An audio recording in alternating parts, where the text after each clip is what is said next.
정말 학교는 매우 위험한 곳이고 불안하고 불안정한 곳이 되어버렸습니다. 그리고 학교에서 학생들이 학교 폭력뿐만 아니라 자해를 하고 자살을 하게 되는 이런 상황도 자해는 10,000명 이상이 되고요. 그 다음에 자살은 200명 내외가 됩니다. 그리고 더욱더 놀라운 것은 현재 고등학교 고3 학생 중에 20% 이상이 정신과를 다니고 있다는 이런 얘기를 들을 때 과연 우리나라에 제가 사랑하는 우리 대한민국의 이 미래가 어떻게 될 것인가. 정말 우리 아이들을, 미래의 주역인 우리 아이들이 이렇게 고통 속에 있는데 이 아이들을 방치하게 되면 대한민국의 미래는 암울하다, 이런 판단을 해서 제가 교육자의 양심으로 지난 4년 전에 도전을 했고요. 지금 이제 또다시 이번에 보수 단임 후보가 되어서 교육감 후보로 활동하고 있습니다. 그런데 여러분들 아시는 것처럼 그동안에 서울교육을 맡은 진보 진영의 교육감들이 잘해보고 있다고 말을 하지만 그분들은 잘하기가 어려운 구조입니다. 왜냐하면 학교 현장에 있지 않았기 때문에, 교육청에 있지 않았기 때문에 머릿속에서 그런 그림을 그릴 수가 없습니다. 그러니 늘 교육 정책은 헛돌게 되는 거죠. 다시 말해서 구호성, 그 다음에 그 전시성, 캠페인성으로 돌아가는 겁니다. 결국 피해자는 누굽니까? 우리 아이들이 되는 것입니다. 그래서 정말 우리 아이들을 구해야 되겠다. 우리 아이들의 미래를 생각해서 그들을 성장시키기 위해서 이번에 진짜 교육감 후보가 나와야 되겠다. 이런 마음으로 제가 나왔고요. 또 후보가 단일 후보가 돼가지고 이번에 이렇게 이제 후보로서 활동을 하고 있는 것입니다. 제가 이제 우리 유권 서울시민 모두에게, 그 다음에 교육관계 모든 식구들에게 제가 제시하는 공약은 약속은 5가지가 있는데 그 중에 3가지는 뭐냐면, 지금 서울교육은 약을 먹고 나는 수준이 아니라 대수술을 해야 된다는 겁니다. 대수술을 하려면 전문 의사가 필요합니다. 전문 의사는 교육 전문가를 말합니다. 교육 전문가가 나서야 됩니다. 그런데 혼자 할 수 없어요. 그래서 협진이라고는 합니다. 협진해야 됩니다. 함께 진료를 해야 됩니다. 그래서 교육 전문가들을 많이 함께 해가지고 서울교육을 바꾸겠다 하는 것입니다. 이 서울교육을 바꾸게 되면 대한민국 교육이 바뀌고 대한민국의 운명이 달라질 것이다. 나라를 사랑하고 우리 국민들을 사랑하고 우리 아이들을 사랑하는 윤호상 후보가 이번 기회에 교육감으로 서울교육을 맡게 되면 여러분들 정말로 세상이 달라질 것이라고 저는 확실히 말씀드리고요. 그 근거는 제가 교장을 할 때, 교육청에 있을 때 수많은 결과, 좋은 실적을 많이 냈습니다. 제가 만약에 지금까지 40년 동안 제가 좋은 결과를 내지 못하고 많은 사람들로부터 좋은 평가를 받지 못한다면 지금 제가 이 자리에 설 수가 없었을 것입니다. 정말 제가 중요하게 생각하는 3가지 말씀드리면, 첫 번째는 학교 안전입니다. 우리 사람들이 가장 원하는 것은 일단 생존입니다. 생존과 안전이 가장 첫 번째 욕구입니다. 그런데 우리 아이들이 아침에 집에서 밥을 먹고 학교에 갈 때 교통사고가 나거나 납치가 되거나 유괴가 되면 이거는 끔찍한 일입니다. 학교에 가가지고 아이들끼리 치고받고 싸우고 SNS로 왕따가 되고 거기에서 불안하게 학교 생활을 하는 것, 학교 폭력으로 괴로워하는 것 볼 수가 없습니다. 그리고 학교 내에서 위험한 일이 많은데 그 중에서 학교 화재가 일어나는 일이 종종 있는데 정말 학교 내의 안전이 심각합니다. 제가 2018년도에 교장을 했는데, 왕십리에 있는 도성고등학교 교장을 했는데 저는 늘 8년 동안 교문 앞에서 아이들을 맞이했습니다. 왜? 그 어린아이들을 내 자녀처럼 생각하면서 기쁘게 매일같이 맞이했는데 어느 날 새벽에 7시 좀 30분 넘었을까? 교장실에 노숙자가 쳐들어왔습니다. 교장실에 들어왔어요. 그러면서 저를 위협했습니다. 협박했습니다. 3만 원만 주세요. 3만 원만 주세요. 교통비가 필요합니다. 자기 고향이 음성인데 죽으러 갑니다. 3만 원 달라. 이렇게 얘기를 합니다. 정말 저는 끔찍하면서도 너무 다행스러워 생각했습니다. 만약에 그 노숙자가 위에 있는 교실에 가서 여학생반 있는 데 갔으면 어떤 일이 일어날지 모릅니다. 이렇게 학교는 너무나 취약하다는 겁니다. 학교는 너무 위험하다는 겁니다. 그래서 지금 초등학교에 보안관이 2명이 있거든요. 이분들은 4대 보험이 되고 정규직입니다. 근데 중고등학교 정규직이 아니거든요. 배움터 지킴이는 봉사직이에요. 그러니까 봉사직에게 많은 걸 요구할 수가 없어요. 그래서 중고등학교에 배움터 지킴이를 정규직으로 하자는 겁니다. 학교 보안관을 하자는 겁니다.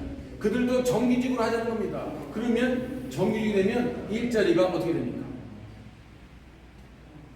1300개의 초중고 중에서 초등학교를 빼면 거의 700개 학교에 그러면 1400명 정도가 배움터 지킴이가 학교 보안관이 되는 겁니다.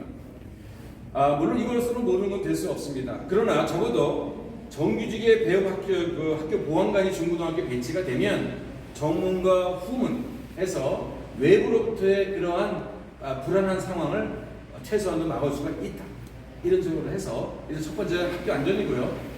두 번째 중요한 거는 맞벌이 부부들이 내 자녀를 맡기기가 어려워서 학교에 초등학교 1, 2학년에 늘범 교실에 맡깁니다. 몇 시까지 맡기냐면요. 8시까지 맡기거든요. 8시까지 맡기는데 갑자기 일이 생겨서 8시에 우리 애들을 데려갈 수가 없을 때가 있어요. 또 데리고 갔는데 나중에 11시, 12시에 무슨 일이 생길 수가 있어요. 부모는 늘 불안합니다. 힘들어합니다. 그래서 저는 돌봄 혁명이라고 하는 것은 바로 이 1, 2학년 아이들, 이 아이들을 학교에서 다 받아주겠다는 게 첫 번째입니다. 왜냐하면 현재 다 못 받아요. 받아줄 수 있도록 하겠다는 것과 지금 3학년부터 6학년까지의 돌봄도 빨리 추진해가지고 초등학교 1학년부터 6학년까지 돌봄이 완성될 수 있도록 하겠다, 이런 걸 말씀을 드립니다. 또 한 가지 중요한 건 이렇게 돌봄이 8시까지가 아니라 언제라도 전화하면 우리 애들을 맡아줄 수 있는 이 시스템, 이것을 서울형 돌봄 119라고 합니다. 돌봄 119를 만들어서 24시간 응급 돌봄 시스템을 만들겠다는 겁니다. 24시간 응급 돌봄 시스템이 되면 우리가 24시간의 그 편의점 같은 거 있잖아요. 편의점 같은 거 24시간 하잖아요. 이런 것처럼 돌보는 일이 있어서 우리 부모님들이 언제라도 전화하면 되겠구나, 돌봐주겠구나, 이런 마음으로 체감할 수 있는 그러한 교육 정책을 하겠다는 겁니다. 세 번째는 뭐냐면 부모님들이 자녀 교육으로 엄청나게 사교육비를 많이 쓰십니다. 다시 말해서 사교육입니다. 학교에서 수업 끝나고 나서 방과 후 학교가 제대로 안 되는 경우가 너무나 많습니다. 이것을 방과 후 학교 열심히 해라 안 되는 겁니다. 이게 그렇기 때문에 학원을 보내는데, 요즘에 학원은 말이죠, 사실은 공부 말고도 친구들과 함께 어울리는 소통의 장입니다. 그러니까 무조건 학원 안 된다, 사교육비 안 된다, 이런 게 중요한 게 아니라 아이들이, 제가 말씀드린 건 사교육 혁명인데, 사교육 혁명의 핵심은 두 가지입니다. 우리 아이들이 학원에 가서 공부할 때 제대로 하고 있느냐, 돈을 들인 것만큼 제대로 하고 있는가, 이것에 대해서 교육청이 관리 감독을 해야 되거든요. 그래서 우리 부모님들이 내는 이 사교육비는 기본적으로 크게 세 가지가 있는데, 첫 번째 학원비, 과외비, 그 다음에 학습지, 이런 것들이 이제 사교육비로 포함되는데, 이것이 제대로 되는지를 교육청에서 관리 감독하겠다는 게 첫 번째고요. 두 번째는 그 학원비를 내는 데 있어서 비용이 너무나 많이 듭니다. 예를 들어서 만약에 100만 원을 낸다 한 달에 부모님들은 월급이 300만 원인데 100만 원, 150만 내려면 빚을 내야 됩니다. 그래서 저는 이것을 사교육비를 줄이겠다는 게 아닙니다. 사교육비는 절대로 못 줄입니다. 줄이기가 쉽지 않아요. 절대라는 말은 어폐가 있을지 모르지만, 라면이 옛날에 100원 아니었습니까? 지금 500원 이상 되지 않습니까? 그런데 학원비가 숫자로 올라가는 거예요. 제가 말씀드린 것은 이 사교육비의 부담을 현재의 부담에서 80%를 잘라서 20% 밑으로 부담을 하겠다는 겁니다. 어떻게 할 수 있느냐? 공립형 학원 시스템 도입하겠다는 겁니다. 공립형 학원은 뭐냐면 관내에 있는 학원 중에서 잘하는 학원, 훌륭한 학원, 그 다음에 우수한 학원들을 인증해가지고 같이 상생하자. 그러면 그 학원은 학생들이 계속하게 되니까 현재 100만 원 받는 거를 60만 원 받자는 거예요. 60만 원 받자는 겁니다. 60만 원. 그러면 20만 원은 지자체에서 내고요. 20만 원은 교육청이나 기업에서 내고요. 그러면 20%가 남습니다. 그럼 100만 원 들어가는 이 학원비를 20만 원 밑으로 할 수 있다. 이것이 가능하다는 겁니다. 저는 하지 못할 공약을 하지 않습니다. 그러니까 이것은 가능하다. 이거는 사교육을 조장하는 게 아니고요. 핵심이 이겁니다. 윤호상 후보의 핵심은 돈이 들더라도 우리 애들을 제대로 가르쳐야겠다는 부모의 마음을 그대로 인정하기 때문에, 그대로 받아 공감하기 때문입니다. 이 교육감은 어디 가서 돈을 벌어 오더라도 우리 애들을 제대로 교육시키자는 겁니다. 제가 기업에 가서 돈을 얻어올게요. 그리고 서울시에 있는 예산이 1년에 11조인데 11조 중에서 아껴가지고 전략해가지고 4년 동안에 1조를 갖다가 모아가지고 이 돈으로 우리 애들을 잘 키우게 했다는 겁니다. 모든 아이들이 똑같이 햇빛을 받아야 됩니다. 학교 다니는 모든 아이들이 학교에 가면 행복하다고 하는 생각을 해야 됩니다. 부모들이 학교 가니까 다 이게 되네. 우리 애들이 정말 행복해졌어요. 우리 애들이 너무 기뻐해요. 아침에 학교 오고 싶어요. 이렇게 만들어야 됩니다. 저는 아이들 13,000명의 제자가 있습니다. 그렇기 때문에 너무나 잘 압니다. 그래서 첫 번째 공립형 학원을 도입하겠다. 사람들은 저를 뭐라고 공격합니다. 공립형 학원이라니요. 그러나 진정으로 저는 돈이 들더라도 우리 아이들을 제대로 키우겠다는 공약이고요. 두 번째는 공립형 과외 멘토링입니다.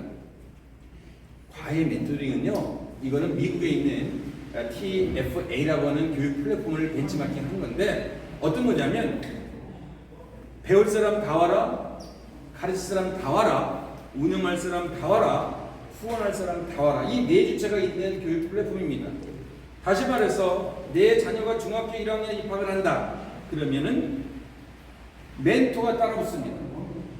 우리가 원하는 자기의 주치의를, 자기가 원하는 멘토를 선택해서 시도를 받는 겁니다. 3년 동안. 그래서 학습, 진로, 진학, 고충 상담 모든 걸 다 할 수 있어요. 그러면 내 자녀가 3년 동안 멘토링 이렇게 함께 해줄 분이 있다. 돈 드는 거 아닙니다. 이건 돈 드는 거 아닙니다. 이거는 돈 드는 거 아니에요. 대신 여기서 고용 창출이 됩니다. 왜냐하면 전문가들이 오니까. 그 다음에 고등학교 1학년 입학하면 3년 동안 해줍니다. 제 제자들이 얼마 전에 찾아왔습니다. 재수하는 아이 찾아와서 교장선생님, 저희들은 수능 끝나고 나서 이걸 어디에 상담을 해야 할지 모르겠습니다. 저희들은 형편이 어려서 돈이 없는데 어디에 상담을 바로 이런 것들에 대해서 우리는 고민해야 된다는 겁니다. 그래서 두 번째는 공립형 과외 멘토링 시스템이고요. 세 번째는 어떻게 사교육을 줄일 수 있냐? 초등학교 영어가 현재 3학년에서 시작하거든요. 이 3학년의 시작을 1학년으로 내리겠다. 왜 그럼 1학년으로 내리냐? 지금 말이죠. 3학년부터 시작하면 1, 2학년 때 애들이 영어를 안 하나요? 과외를 합니다. 과외. 엄청난 돈이 들어갑니다. 이것을 공립에서 흡수하겠다는 겁니다. 그러면 이것이 상당히 흡수가 되면서 아이들이 덜 불안해합니다. 1, 2학년 때 영어를 안 하다 보니까 돈 있는 애들은 막 영어를 열심히 잘하고 없는 애들은 못하고, 근데 초등학교 3학년이 됐어요.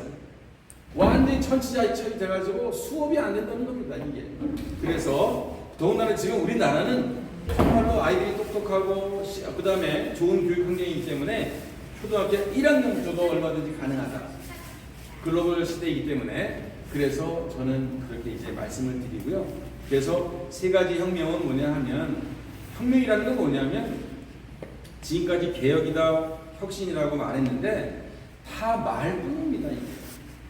제가 얘기하는 혁신은 제가 정말로 목숨 걸고 모든 것을 걸고 해보겠다고 하는 마음으로 이 판을 바꾸는 겁니다. 지금 서울교육의 판을 바꿔야 됩니다. 지금 우리나라에서 말이죠, 고등학교 중에 세계적인 고등학교가 없어요. 우리가 미국이나 영국이나 중국이나 인도 이런 데 세계적인 고등학교가 있습니다. 우리나라에서 뭐 스카이라든가 뭐 의대나 이렇게 있지만 세계적으로 볼 때는 사실 아직도 많이 이제 차이가 있을 수 있는데 저는 세계적인 고등학교를 만들고 싶습니다. 세계적인 고등학교가 되면은 정말 우리나라가 전 세계로 유명하게 됩니다. 예를 들어서 우리나라에 과학고등학교 있지 않습니까? 국제고등학교 있지 않습니까? 여기에 외국의 천재들을 50%를 받는 겁니다. 천재들을 받아가지고 한국의 아이들과 같이 공부를 시키는 겁니다. 그러면 여기에서 이 아이들이 천재들이 세계적인 천재들이 와서 공부하면서 이 아이들이 우리나라에 대학을 가는 겁니다. 우리나라가 완전 달라지는 겁니다. 정말 이런 인재들을 키워야 되는 겁니다. 오늘 이 이야기는 사실은 여러분하고 처음 얘기하는 겁니다. 이것이 제가 비장의 카드입니다. 그리고 우리가 지금 학교에 적응하기 어렵고 학교에서의 공교육에 만족을 못해가지고 비인가 대안학교, 비인가 국제학교 이런 데 가지 않습니까? 돈은 돈대로 들고 또 제대로 또 만족을 못하는 경우가 있는데 정말로 대안학교도 정말 제대로 할 수 있도록 도와주고 각자 하고자 하는 그런 것들을 누구든지 다 잘되게 해가지고 모두가 같이 어울려 상생하는 그런 쪽으로 가게 되면 결국 우리 아이들을 잘 키워낼 수 있다. 마무리 짓겠습니다. 자, 이거 얘기 안 했는데 선생님들이 중요합니다. 이 학교에 3주체 중에 세 학생과 교직원과 학부모가 있지 않습니까? 선생님이 무너지면 교육은 할 수 없습니다. 지금 학교 교실이 얼마나 불안합니까? 내 자녀가 학교에서 선생님이 돼서 아이들을 가르치는데 불안해요. 애들이 언제 나를 때릴지 몰라, 언제 나를 공격할지 몰라, 불안하잖아요. 절대 안 되는 겁니다. 또 학생들도 불안합니다. 누가 나를 때릴까? 누가 나를 해코지할까? 교실이 불안하게 되면 안 됩니다. 교실이 안정돼야 됩니다. 그래서 저는 이 교권 보호에 대해서 매우 관심이 많이 있는데 우리 선생님들이 왜 불안한지 아세요? 무슨 문제가 있으면 학부모들이 민원을 내는데 이 민원을 한 번 내고 두 번 내는 게 아니에요. 30번, 40번 막 냅니다. 그러면 애들은 못 가르칩니다. 맨날 답변 써다 끝난 겁니다. 그래서 악성 민원이나 소송 같은 게 들어오면 학부모가 고소나 고발을 하게 되지 않습니까? 이럴 때 선생님한테 가는 게 아니라 교육감을 상대로 고발하는 겁니다. 바로 교육감. 그러면 선생님들은 우리 교육청이 나를 커버해 주는구나. 나를 보호해 주는구나. 이런 믿음이 생겨야지 선생님들이 거기서 아이들을 제대로 가르칠 그런 마음이 생기지 않겠습니까? 바로 이 교육감은 정말로 이 잘못을 선생님에게 돌리지 않겠다. 내가 모든 걸 다 총대를 매겠다. 이런 마음으로 이렇게 하는 겁니다. 그리고 사실 이 교육청의 예산은 1년에 11조 됩니다. 추경까지 그 이상 되는데 교육감이 해야 할 일이 너무나 많이 있습니다. 그런데 혼자 못한다는 겁니다. 그럼 누가 하느냐? 저는 어떻게 할 거냐면요. 이 서울시내에 2,100 개의 유초중고가 있어요. 교장과 원장이 있어요. 그리고 학부모 7,900명, 약 8,000명, 10,000명을 모아서 제가 이 방배동 연수원에 가서 호소할 겁니다. 여러분들, 우리 아이들 잘 키워야 됩니다. 우리 아이들을 안전하게 훌륭하게 키워야 됩니다. 교육감 혼자 못합니다. 여러분이 교육감이 되어 주십시오. 그래서 명예의 교육감 10,000명을 위촉하려고 합니다. 그렇게 되면 이 서울교육이 달라집니다.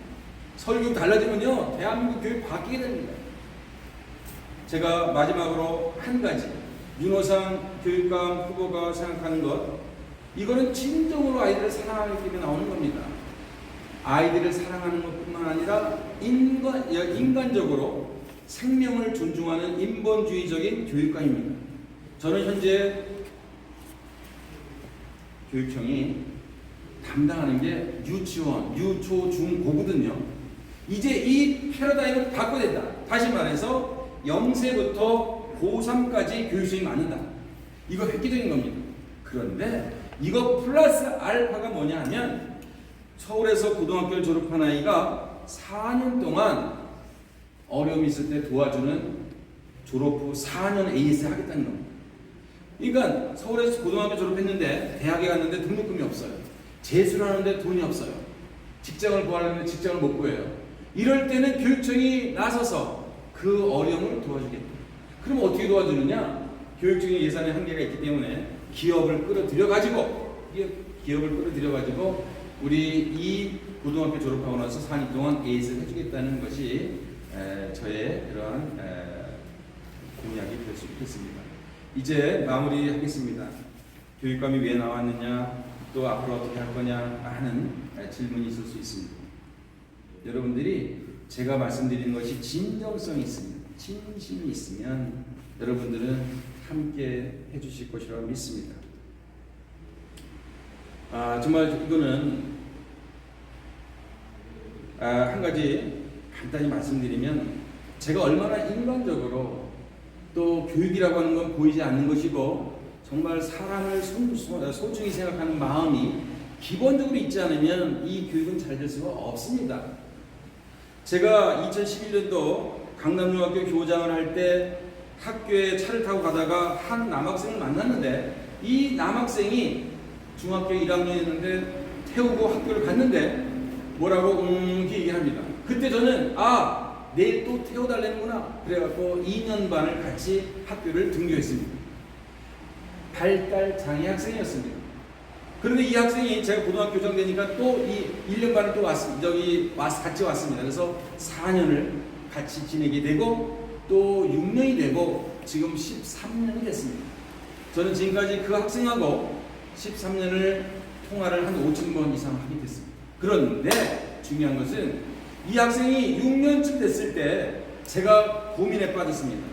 매일같이 전화를 3번씩 하는데 이걸 어떻게 받아야 될지 고민을 했었습니다. 전화를 하지 않는다면 그 학생은 다시는 누구와 통화하기 어렵습니다. 그래서 제가 이렇게 생각했습니다.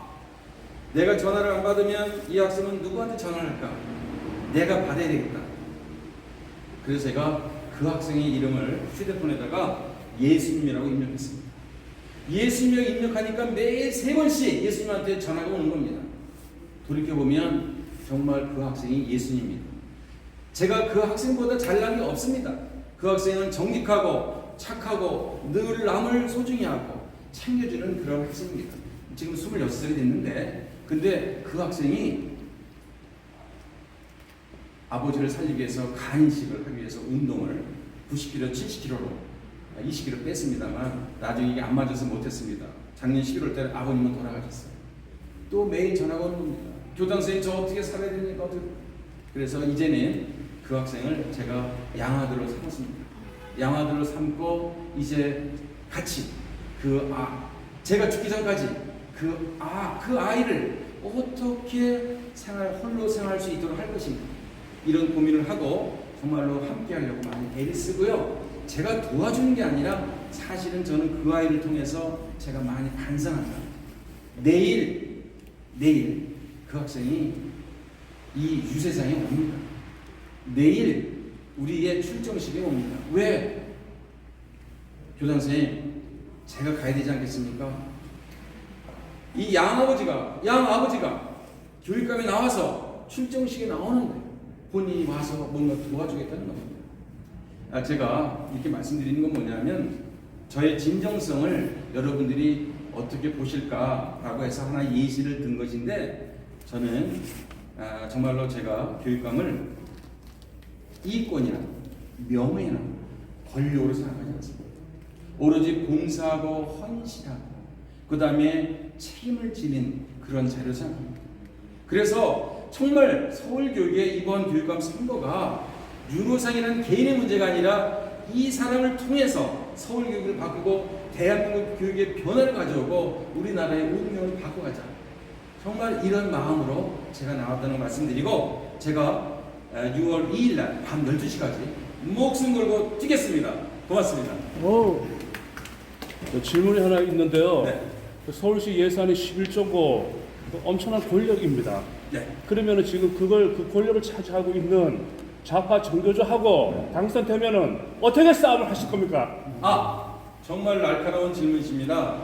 사람들은 제가 전교조의 사람이라고 저를 좌파로 몰기도 하는데, 일단 저는 지금까지 전교조에 가입한 적도 없고 훈한 적도 없고 전교조 교육감 밑에서 제가 교육장 한 적도 없고 전교조가 저를 전교라고 하지 않습니다. 그리고 중요한 건 뭐냐? 중요한 건 뭐냐면 제가 전교조가 하는 정책 중에서 대표적인 것 세 가지가 있는데 혁신학교가 있습니다. 혁신학교 제도를 저는 찬성하지 않습니다. 다시 말해서 혁신학교는 있는 거는 그냥 그걸 끝내고 더 이상 지정하지 않으면 일몰제입니다.